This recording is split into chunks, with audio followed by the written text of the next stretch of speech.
मचा रखा है। और इसने तीनों लोगों पर आक्रमण को आज स्थापित कर दिया है। उसने पाताल लोक पर आक्रमण किया, उसके बाद लोक प्रभु महिषासुर ने सभी को पराजित कर हर जगह अत्याचार मचाए। उसने स्वर्ग भी हड़प लिया। और इतना ही नहीं प्रभु, देवराज के सिंहासन पे अपने पर स्थापित कर सारी सृष्टि में अत्याचार मचा रहा है।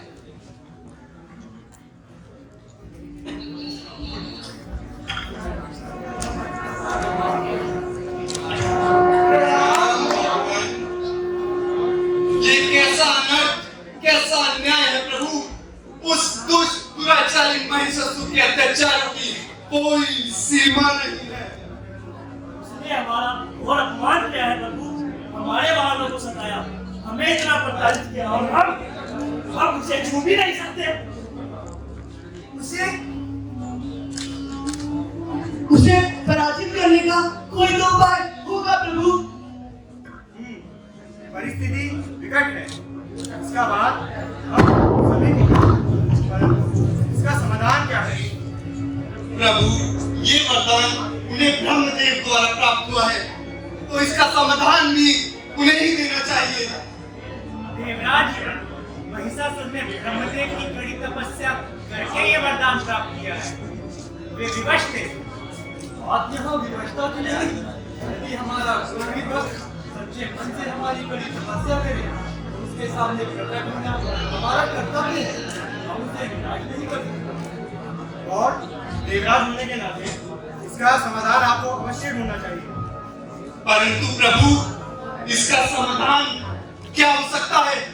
हाँ प्रभु, न मनुष्य, न दैत्य, न देवता, न पशु, न पक्षी, कोई उस महिषासुर का वध नहीं कर सकता।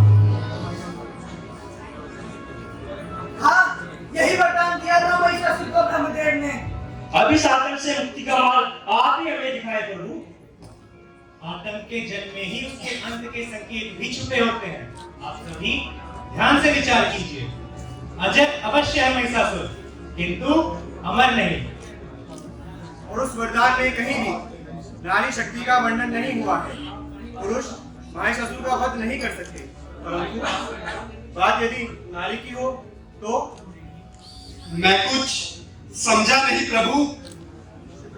जो प्रारंभ से ही स्पष्ट है, आप सभी वो क्यों नहीं समझ पा रहे कि कोई पुरुष महिषासुर का वध नहीं कर सकता, किंतु स्त्री अवश्य कर सकती है। किंतु प्रभु, जब हम सभी देवता भी उस महिषासुर का वध नहीं कर सकते, तो एक स्त्री उसका वध कैसे करेगी? प्रभु, महिषासुर का अत्याचार और अन्याय बढ़ता ही जा रहा है और उसे किसी का भय ही नहीं, और उसे किसी का भय ही नहीं। उसे किसी का भय कैसे होगा अग्निदेव, जब आप सब इतने वीर और पराक्रमी हैं और त्रिदेव तो स्वयं ज्ञान और बुद्धि का भंडार है। परंतु माता, उसे ब्रह्मदेव द्वारा वरदान प्राप्त है और ब्रह्मदेव का वरदान तो स्वयं सत्य के समान होता है और ये कई बार प्रमाणित है। हे देव, देवी पार्वती के संकेत देने के पश्चात भी आपको स्पष्ट नहीं हुआ कि महिषासुर को जो वरदान प्राप्त हुआ है, उसमें कहीं भी स्त्री का वर्णन नहीं है। उस दैत्य ने तो नारी शक्ति को तुच्छ मानकर ब्रह्मदेव से ऐसा वरदान मांगा है कि उसके अनुसार किसी भी स्त्री में उसे क्षति पहुंचाने की शक्ति ही नहीं है। हाँ देवी, आपने सत्य वचन कहे। महिषासुर तो दैत्य है, उसके सिर में अभी उसकी शक्ति समा गई है। वह खुद को सबसे महान, सबसे पराक्रमी समझ रहा है। परंतु देवगण, आप सभी ने तो कई बार आदि पराशक्ति के अनेकों रूपों में नारी शक्ति का प्रदर्शन देखा है। उन्होंने हमेशा आवश्यकता पड़ने पर दुष्टों का विनाश व उनकी शरण में आने वाली उनकी संतानों की रक्षा की है। माता पार्वती स्वयं शक्ति का रूप है और इस दुष्ट का अंत भी वही कर सकती है।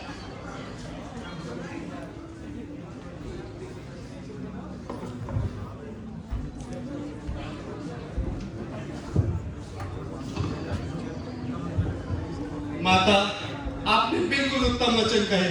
आपने हमारे नेत्र चक्षु खोल दिए। माता पार्वती इस दुष्ट का विनाश कर सकती है। स्पष्ट रूप में वर्णन के पश्चात आपको समझ में आया किंतु उससे पूर्व किसी को इस बात की अनुभूति नहीं थी। महिषासुर के वरदान में जिस परम शक्ति के संकेत हैं, जो उसके वध का कारण बनेगा, उस पर तो किसी का ध्यान ही नहीं गया। हे देवी, हमारी रक्षा कीजिए, हमसे ऐसे रुष्ट ना होइए। हम सभी आप ही की संतानें हैं। समय आ गया है आपका पृथ्वीलोक पे नया अवतार लेने का। जगत में नारी शक्ति का बल दिखाने का समय आ गया है। देवी कात्यायनी के अवतार ले लेगी।